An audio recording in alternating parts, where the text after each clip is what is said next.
ചേച്ചി ഇടിമുത്തി നീ അങ്ങ് പൊക്കം വെച്ചില്ലോടി. ഞാൻ വളരുക കുഞ്ഞാവല്ലോ കുട്ടി. ബട്ട് നീ എനിക്ക് ഇപ്പഴാ കൈക്കുഞ്ഞ. ഞാൻ എന്റെ അമ്മേനെ കണ്ടായിരുന്നു. എന്നിട്ട് എന്നാ പറഞ്ഞു സീന ചേച്ചി? കുറെ സംസാരിച്ചു. എന്നെ നിങ്ങക്ക് തന്നതിന് സങ്കടമുണ്ട്, ഒന്നിലും നീ എന്റെ മോളല്ലേ എന്നൊക്കെ ചോദിച്ചു. പിന്നെ മോൾ സീനയുടെ മോൾ അന്നേ മരിച്ചു. ഇപ്പൊ നീ നാൻസിയുടെ മോളാ, എന്റെ അനീതി. എന്നെ മറന്നേക്കാൻ പറയാമായിരുന്നു. ഞാൻ പറഞ്ഞു യഥാർത്ഥത്തിലല്ലെങ്കിലും നാൻസി അമ്മ എന്റെ അമ്മയെ പോലെയാ. പോലെയല്ല, അമ്മയാ. ആ അമ്മയുടെ സ്ഥാനത്ത് സീന എന്നല്ല വേറെ ആര് വന്നാലും പകരാവില്ല എന്ന്. പിന്നെ എനിക്ക് കുറച്ച് ക്യാഷ് തന്നു. അതെടുത്ത് മുഖത്ത് വലിച്ചെറിഞ്ഞിട്ട് ഞാൻ ജോലിക്ക് പോയി. വേണം, അത് വേണം. അമ്മ പോലും അമ്മ അന്നെന്താ പറഞ്ഞേ? അബദ്ധം പറ്റിപ്പോയതാ, സഹായിക്കണം, കുഞ്ഞിനെ ഞങ്ങൾക്ക് വേണ്ട എന്ന്. അന്നേരം കണ്ടില്ലല്ലേ ഈ അമ്മപ്പാസം. ആ വീട് അമ്മയോട് പറയണ്ട, അറിഞ്ഞ സെക്കൻഡിൽ വിളിച്ച് തെരുവിട് നടത്തും. ഇല്ല,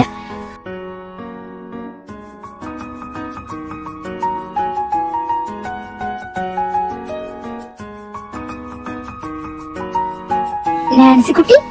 ലില്ലിയേടി മോളെ, എത്ര നാളായടി എന്റെ കൊച്ചങ്ങ് മാറിപ്പോയടാ. സത്യം, നാട്ടിൽ നിന്ന് പോയപ്പോ നരുന്തു പോലിരുന്ന പെണ്ണ ഇപ്പൊ എന്നെക്കാട്ടിലും പൊക്കം വെച്ചു. അല്ലാതെ ചേച്ചിക്ക് ഹൈറ്റ് വെക്കാത്തല്ല. ഡീ വാ വാ, നിന്റെ ഫേവറേറ്റ് ചീസൊക്കെ ഉണ്ടാക്കി വെച്ചിട്ടുണ്ട്. എനിക്കും വാ വാ. ഇന്ന് ലീവാണോ? ആ, മാനേജർ പറഞ്ഞു മൺഡേ ലീവ് എടുത്തോന്നു. അത് നന്നായി.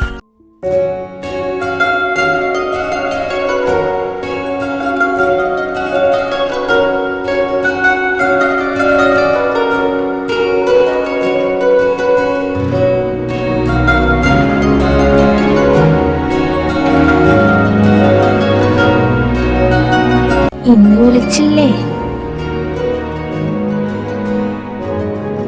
ഇല്ല, ലില്ലി വരുമല്ലേ, ഇന്ന് എൻജോയ് ചെയ്യട്ടെ. എങ്ങനെയാ ലില്ലിയെ പിടിച്ചിയാ?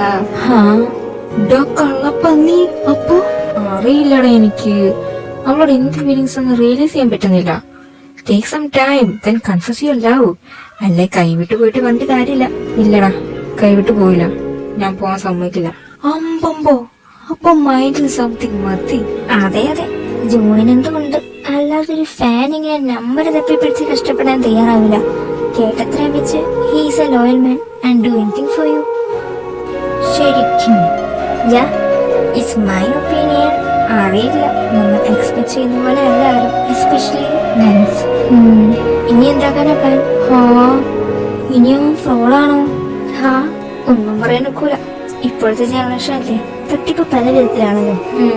നമുക്ക് മൂന്നുപേർക്ക് ഔട്ടിങ്ങിൽ പോയത് വൈകുന്നേരം. അത് കൊള്ളാം. ജാസ് പറഞ്ഞേ ഉള്ളൂ നിന്നെ കാണണമെന്ന്. അപ്പൊ വൈകുന്നേരം പോകാം, അതാ നല്ലത്. എന്റെ ഫാൻസിനെ കൊണ്ട് വയ്യ. അയ്യോ, ആണ്ടിരി സംക്രാന്തിയിൽ വരും, എന്നിട്ട് ആൾക്കാർ വരുന്നില്ല അവർക്ക്. ഓ നിർത്ത്, വെയിറ്റ്. ഞാൻ നിനക്ക് നാൻസിനെ കുറിച്ച് സാധനങ്ങൾ കൊണ്ടുവന്നിട്ടുണ്ട്, നോക്ക്. എവിടെ? കൊള്ള. നിക്കേ അമ്മ, ഇനി വന്നേ. കിടന്ന് കീറാതറ പന്നി, നിന്റെ വായുടെ സ്പീക്കറാണോ? Sorry, excitement. ഞാൻ പതിയെ ഫീലിങ്സ് എന്താന്ന് തിരിച്ചറിഞ്ഞോളാം. എനിക്ക് മനസ്സിലായി. എന്ത്? ഇവരെല്ലാവരും വാട്ട്? പോടാ, മുഖം പോലും കണ്ടിട്ടില്ല. It's just an attraction I think. But എന്റെ ബ്രെയിൻ പറയുന്നല്ല ഞാൻ കേൾക്കുന്നത്. അവിടെ ഞാനെത്തി, ഞാൻ സ്ട്രേറ്റ് ഫോർവേഡ് ആണ്. ബട്ട് കൂപ്പ്, എന്താടാ എനിക്ക് ഒന്നും വേണ്ടായെന്ന് തോന്നുന്നു. ഇതിലേക്ക് എന്ത് ഫീൽ ആവുന്ന റിയലൈസ് ആക്കാണ്ട പോണ പോക്കാ ഞാൻ. Totally out of control. ജെന്നിയോട് തോന്നിയ ഫീലിങ്സ് എന്തെങ്കിലും? നോ, ഇത് അതിനപ്പുറമാണ്. റിയലി 1 വീക്കായി സംസാരിക്കുന്നു. അവളുടെ ഫാമിലി ബാക്ക്ഗ്രൗണ്ട് അല്ലാതെ എനിക്കൊന്നും അറിയില്ല. ഈവൻ ഞാൻ അവളുടെ ഫേസ് പോലും കണ്ടിട്ടില്ലടാ. ഒരാളുടെ ശബ്ദം കൊണ്ട് മാത്രം നിങ്ങൾക്ക് അയാൾ യഥാർത്ഥ പ്രണയം തോന്നാം. അവരുടെ മുഖമോ ശരീരമോ പണമോ കഴിവോ ഒന്നും ആദ്യം കാണണമെന്നില്ല. നിങ്ങൾ ഇതുവരെ കണ്ടിട്ടില്ലാത്ത ഒരാളെ പോലും പ്രണയിക്കാൻ ഒരുപക്ഷെ ശബ്ദം മാത്രം മതിയാകും. നോക്കു John, if it was an attraction, നീ അവളെ 1 മന്തിനുള്ളിൽ മറക്കും. കോഴ്സ് ഒരു ഹ്യൂമന്റെ ഫീലിങ്സ്, അതും അത് അട്രാക്ഷൻ ആണെങ്കിൽ 1-2 months മറക്കും. അതല്ല, നിനക്ക് അവളെ മറക്കാനോ അവോയ്ഡ് ചെയ്യാനും പറ്റുന്നില്ലെങ്കിൽ it means you are in love. അപ്പോ പിന്നെ നീ ഓർക്കുന്നുണ്ടോ 1 മാസം മുമ്പ് ഒരു കൊച്ചു വന്ന് നിന്റെ കൈ നോക്കി പറഞ്ഞത്?